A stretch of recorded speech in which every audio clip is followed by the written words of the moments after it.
Yeah. Who actually believes that Donald Trump is responsible for this supposed insurrection that was just nothing at all?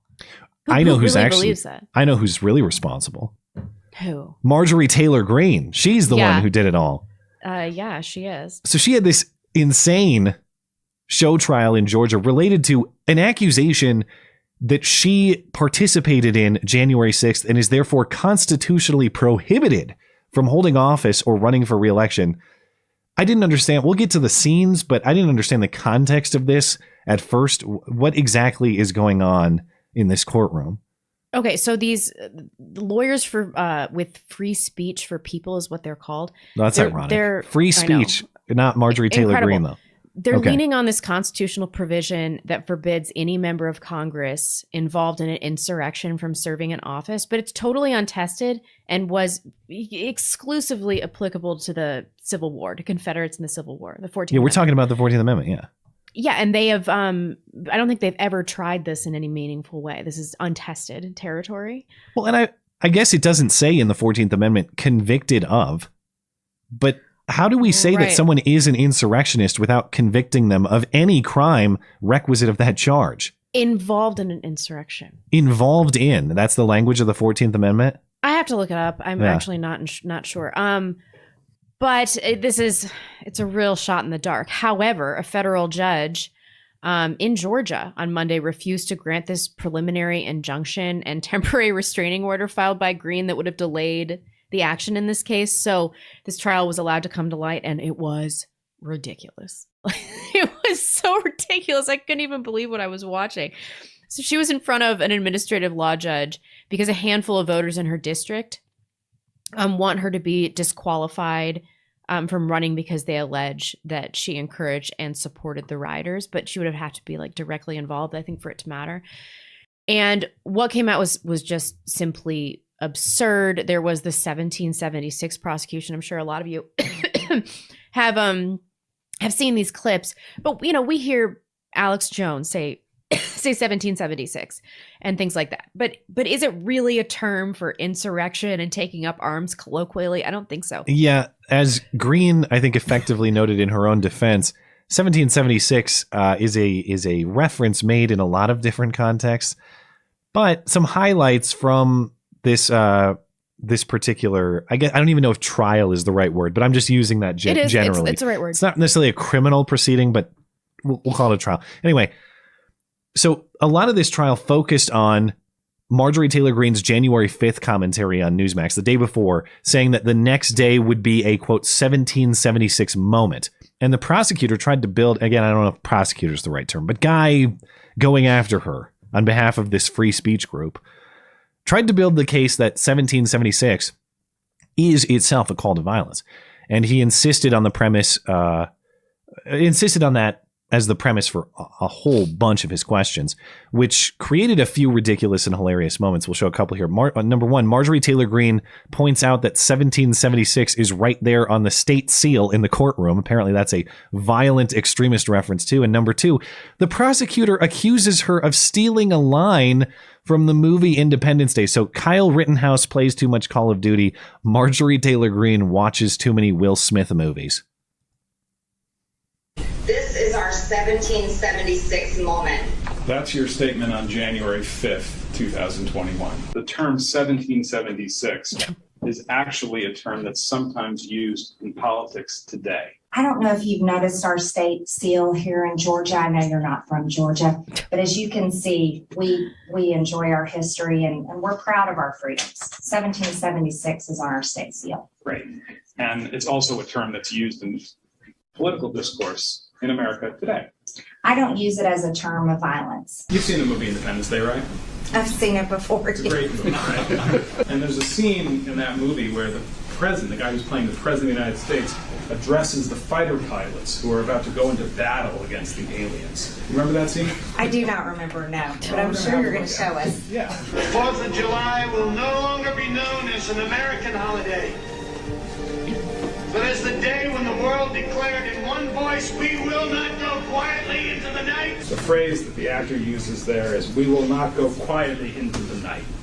You heard that. Heard it just now, yes. And that's the exact phrase that you use in the video that we saw that was the previous exhibit. I don't view courtrooms and politics as Hollywood like you do. That is not the first person, I'm sure, that said that and won't be the last. And I don't recall getting any inspiration from this Hollywood movie like you're suggesting. That's so absurd.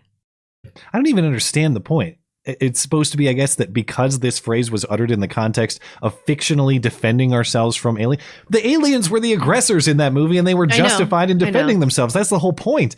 Wouldn't that mean Marjorie was justified if it was actually analogous? It's also a common phrase.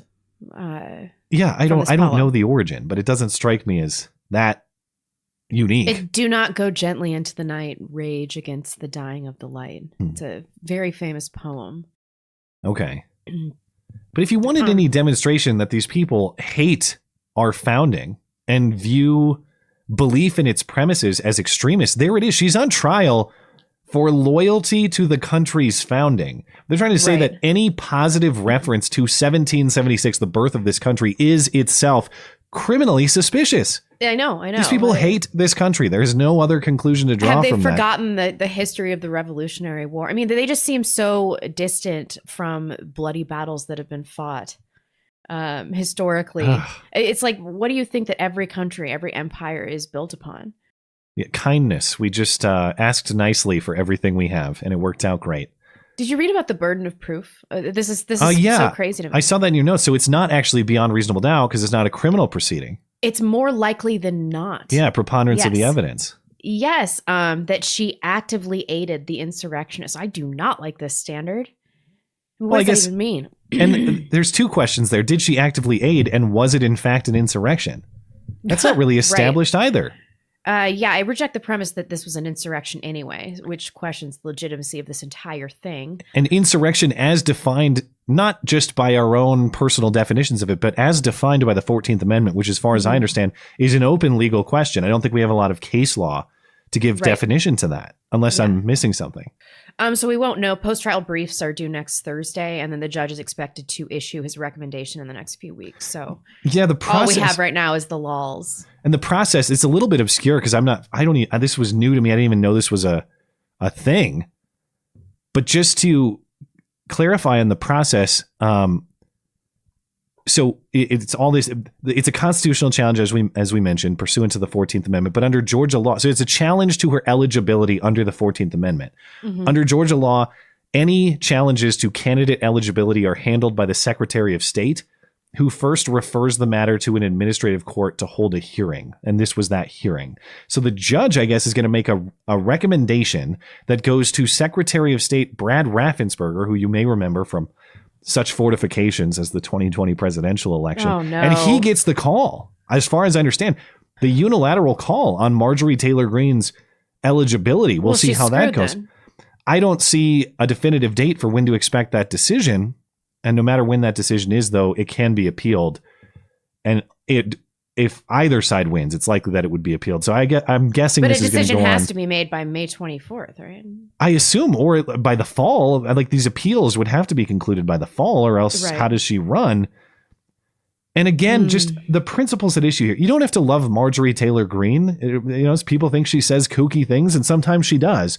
That's okay, though. It's a question of who should decide.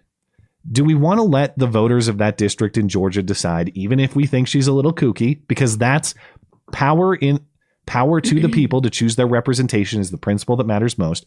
Or do we want to say, well, I don't like her, so I want Brad Raffensperger to kick her out, despite the wishes of the district that elected her? You want to keep consolidating power among the elites and removing it from the people. You're going to get a lot more 1776 references you might not like hearing about if you keep going down that road. And again, if we can't agree on where there's question about Marjorie Taylor Greene's kooky personality, where there's question about her involvement in January 6th, isn't the best mechanism to address those questions the people of her district in Georgia? When in doubt, defer to them, not elites in the Georgia Capitol or wherever else. But they got her into this jam in the first place. But some rogue constituents, it sounds like. Well, yeah, it's like 5 people who don't like her Yeah. Do they get to decide, or should we just put it to a vote? I do appreciate that she was so polite. She's got such a tiny voice too. She has maybe the most significant Southern drawl in the House. It's and she doesn't sound stupid. Most people with Southern drawls just I like a good Southern drawl personally.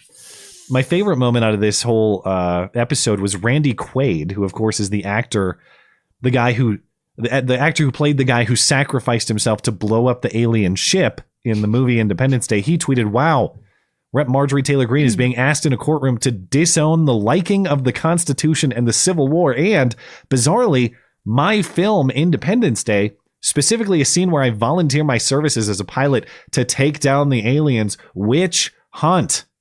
All caps. Hilarious. What a bizarre episode. Yeah.